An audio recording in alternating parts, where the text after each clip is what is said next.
But going back to Vietnam or before, I believe it was so for napalm. I think Harvard had a hand in creating napalm. But for Agent Orange, was who helped create Agent Orange? hmm I mean, that was DARPA. They were always looking for new weapon systems of the future. That is what they were doing, and it was a direct offshoot of the chemical weapons programs that I write about in Paperclip that were, developed by Nazi scientists who had worked on those chemical programs, sarin gas, VX gas, and with Agent Orange.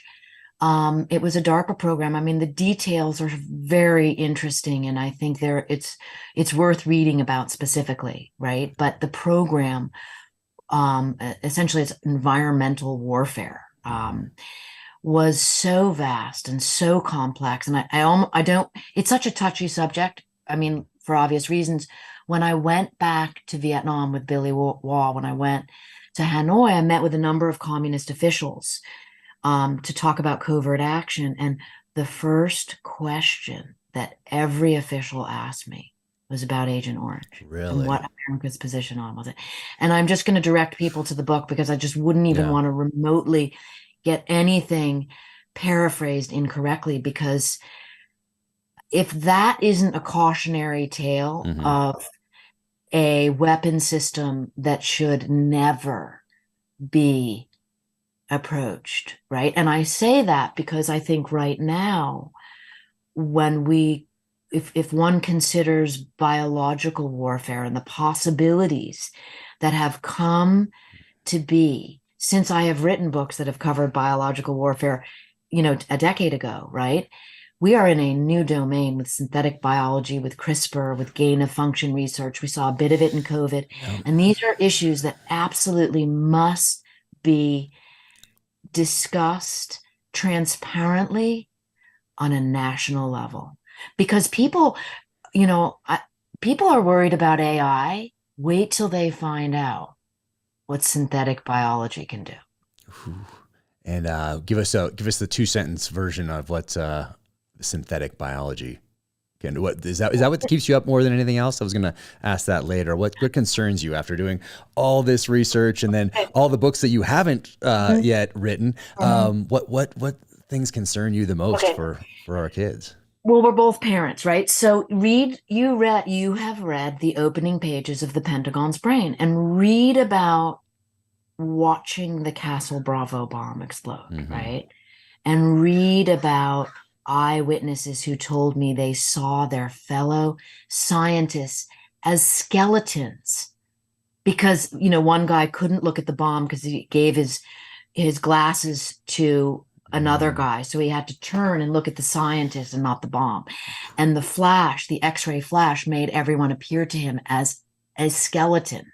Jeez. And so once you have that image in your mind and you realize, oh my God, we can just all die, right? Literally, Hmm. from a nuclear holocaust. Um, I think that takes away the power of I'm up at night, scaring myself, because we did survive that, which doesn't mean we can continue to survive it. But the Cold War, I mean, you've written about the Cold War, you know, sort of feuding, the hatred among the sides, which is kind of getting very close right now and very Yeah. troubling. We survive that so we can survive. But to answer your question, synthetic biology is the ability that scientists now have to re-engineer pathogens, period, full stop, right? And that means imagine any horrible disease and imagine being able to weaponize it to be, and that can be done. And it can be done in the lab, and therefore it mustn't be done in the same way that you can't spray Agent Orange over a country, Yeah. right? So that should be the cautionary tale, I believe, for defense officials and for scientists to begin having this debate about lines that cannot be crossed and making legislation accordingly. The problem is, as everyone will tell you in the national security sphere, is that The science is moving forward at the speed of lightning, and the courts and the legislators and the Congress are moving at a snail's pace. Yeah. By the way, I attribute that to political bullshit.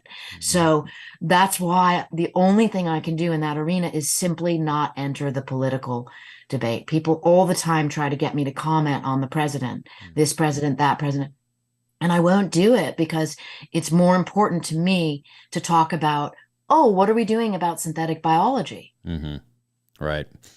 And it's interesting when I did the research for 2 books back for The Devil's Hand about this biodefense research. And I was curious about, hey, aren't we signatories to certain things in the 70s? Don't I remember Nixon doing something? Have I read about that somewhere? And going back and then figuring out the creative ways that the defense establishment goes about getting around these things that we're signatories to. And there's no domestic or international agency that checks on any of this stuff anyway to make sure you're adhering to these treaties or so that part was fascinating to me.